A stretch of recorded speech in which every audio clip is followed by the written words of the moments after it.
Hello everyone, my name is Tambra. Welcome to my channel. So today I'm going to tell you a story, and it was how I got stranded at LAX, Los Angeles Airport for 5 days. So, and then afterwards we're going to talk about resilience, how to be resilient. Okay, so this was back in 1990. I had just been in the Air Force for 5 months. So for those of you that don't know, I served in the Air Force for 22 years and I retired in 2012. I joined in 1990. So when this happened, I had only been in about 5 months, and I did my basic training, which is boot camp. And then directly after that, I went to Lowry Air Force Base and I did 6 weeks at that base to do my tech school, which was my training for the job I was going to do, which was supply. Okay, so about a few days before I graduated, probably about 4 or 5 days, the transportation office gave me my plane ticket. And so, okay, great. I'm going to fly out 2 weeks from my graduation date. I'm going to fly out and on a Wednesday, and I leave LAX, Los Angeles, at 7 p.m. Okay, no problem. So that gave me time to go home and visit my friends and family. And then I was going to fly out and go to LAX. So that's what happened. Had a great time, lovely vacation. Everything was going smoothly. And then I flew into LAX. I got there about, I think it was like 1, 2 o'clock in the afternoon. So plenty of time. And I go to the MAC terminal, which is the military aircraft carrier terminal. Okay. You know how Delta has a terminal, United has a terminal? Well, MAC, military aircraft carrier, had a terminal as well. Now, mind you, at that time, because I was such a newbie, I didn't even have stripes yet. I was an airman basic. And um, so I wasn't allowed to wear civilian clothes while I was flying because I was brand new. And I think the rules were back then you had to wear your uniform, but when you were on duty. So I'm in my dress blues. I'm in a skirt, pantyhose, wearing heels, and I've got two very large suitcases because I'm being stationed in Okinawa, Japan for 2 years. So my whole life is basically in these two suitcases. So I put them on a suitcase, one of those trolleys. It cost a quarter. And I'm like, walking through the airport. Life is good, you know.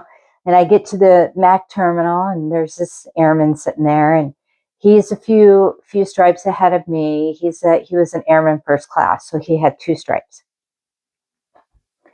And I get up to the counter, and I show him my ticket. I'm like, for the flight today. And when they say someone visibly blanched or visibly went pale, that's what this guy did. He's literally looking at my printed ticket. Now, see, this is 1990, okay? So there was no cell phones, there was no texting, nothing like this, okay? So keep that in mind.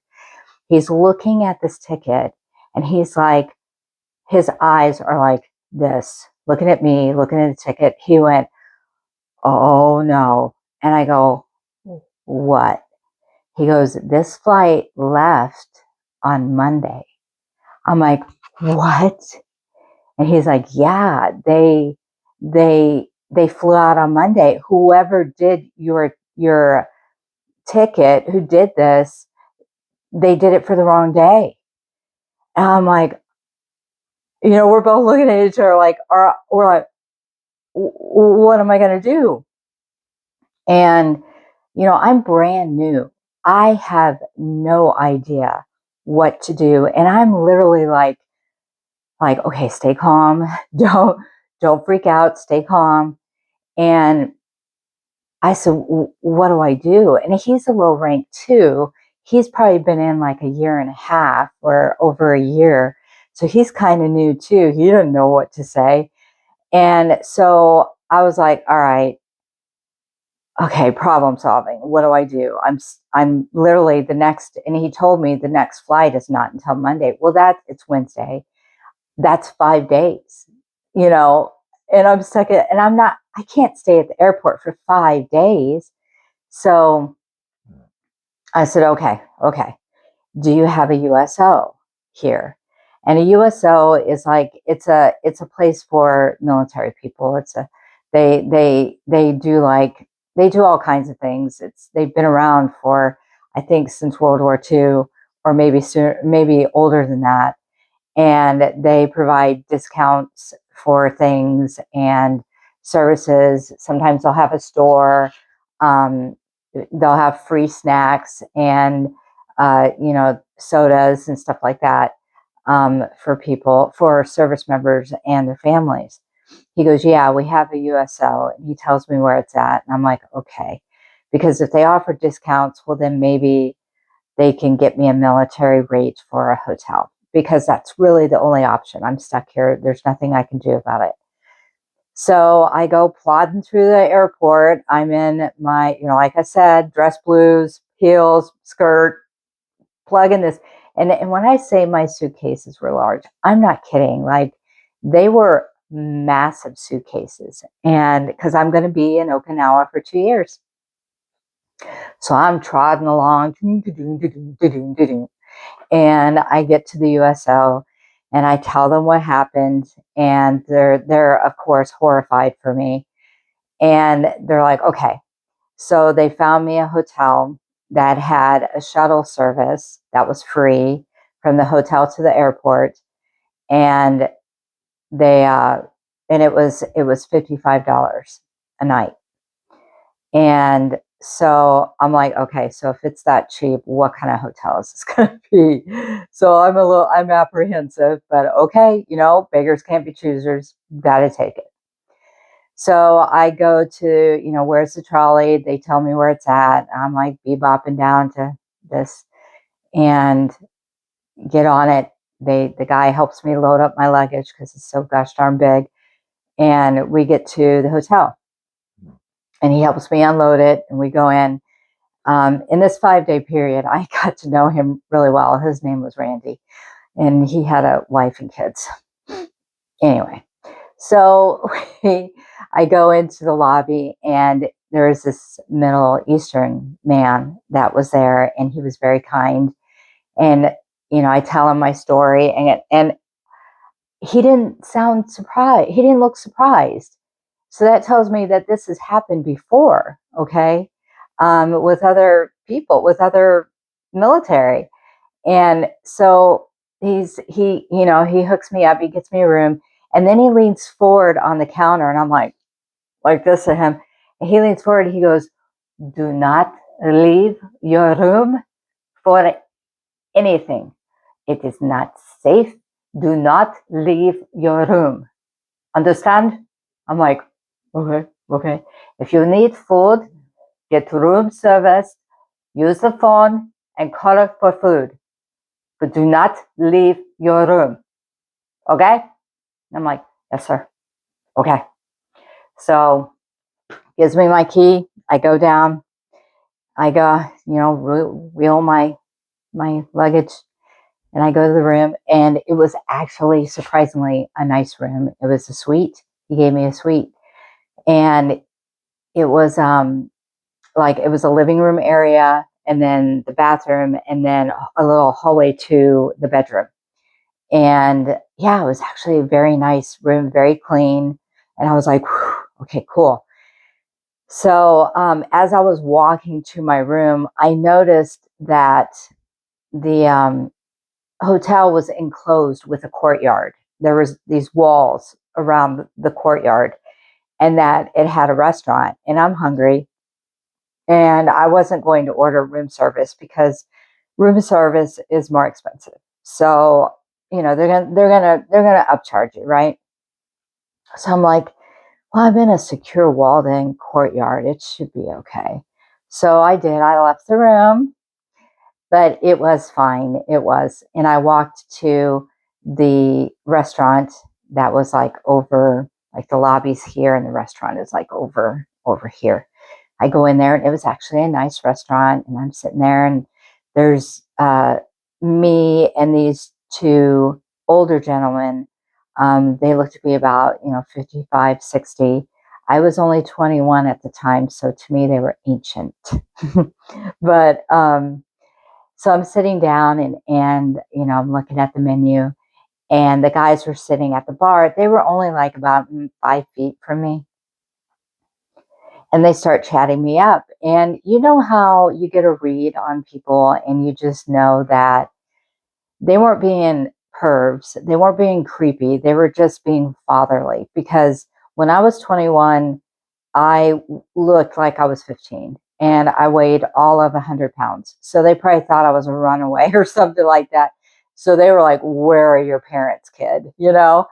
And so, we get to chatting, and I tell them my story, and they're like, "Oh my gosh," they're horrified for me. And so then they asked me, they're like, "Well, where are you from?" And I said, "Well, I joined the military when I was living in Tucson, Arizona, but I'm originally from Neosho, Missouri."